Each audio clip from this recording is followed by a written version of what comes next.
বিসমিল্লাহির রহমানির রহিম। আসসালামু আলাইকুম এভরিওয়ান। আজকে দুপুরে হাজব্যান্ডকে লাঞ্চ বক্স দেবো, সো সেই জন্য চলুন দেখাই লাঞ্চে আজকে কী কী দেবো। এখানে আছে সাদা ভাত, সো দিয়ে দিচ্ছি সাদা ভাত। কে? সায়ান। আর এখানে আছে গরুর মাংস, সো এখন গরুর মাংস দিয়ে দেবো।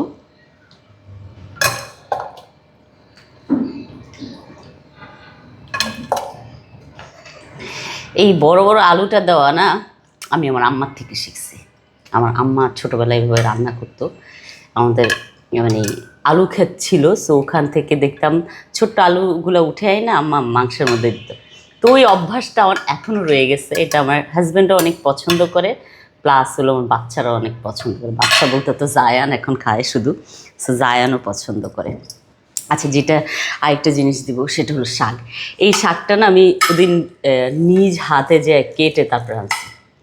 এত এত ভাল লাগছে আমার, মানে সবজি ওদিন কিনতে এত ভাল লাগছে, আমি অনেক অনেক সবজি কিনে নিয়ে আসছিলাম। আর অনেক কম দামেও ছিল, অনেক কম দামেও ছিল। আর ওখানকার যে আন্টিগুলো ছিল ওনারা অনেক ভালো ছিল, আমাকে অনেক মানে মায়া করে দেখা গেছে। ওনারা কী করছে, কোনো সবজিই ইয়ে করে নাই, কি বলে মাইপা দেয় নাই, সব হলো বেশি বেশি করে দিয়ে দিছে। আমি বলছি যে আন্টি আমি 2 কেজি নিতে চাই। তো দেখা গেছে উনি আমাকে পেঁপে বাসায় এনে, আমি দেখি ওটা মানে ঠিক আমি তো জানি না মাপ সম্পর্কে। আমার হাজব্যান্ড বলতেছিল যে তোমার ভিডিও দেখলাম, ভিডিওতে যে তুমি ইয়ে নিচ্ছো, পেঁপে নিচ্ছো, ওটা তো কয় কেজি নিচ্ছো? আমি বললাম 2 কেজি। ওটা 2 কেজি না, ওটা 4 কেজির উপরে হবে। সো আন্টিগুলো অনেক ভালো ছিল। আমি ভাবছি এখন থেকে ওনাদের ওখানে যেয়ে মানে সবজি কিনে নিয়ে আসবো।